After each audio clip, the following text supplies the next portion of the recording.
الرحیم.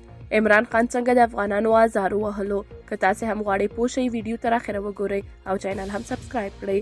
د دولتي سوغاتونو د پلورلو په تور د عمران خان د نیولو امر شوی. په پاکستان کې یوې محکمې د دغه هیواد د مخکیني صدراعظم عمران خان د نیولو امر کړی دی. د رسنیو د راپورونو له مخې خان ته څو ځلې ویل شوي چې محکمې ته حاضر شي، خو هغه د محکمې دا خبره بابیزه ګڼلې او سرغړونه یې کړې ده.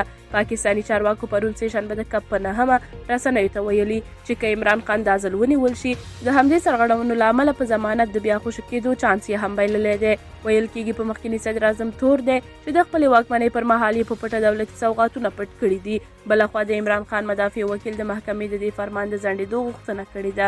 دا په داسې حال کې ده چې په دې وروستیو کې د پاکستان د مخکیني صدراعظم د ګوند د سلګونه کسانو د نیول کېدو راپورونه ورکړل شوي دي. څو ورځې وړاندې په ټولنیزو رسنیو یوه ویډیو خپره شوې وه چې پکې د پاکستان د بهرنیو چارو مخکینی وزیر او د عمران خان ملاتړی شاه محمود قریشي لاس تړلی په موټر کې اچول شوی دی.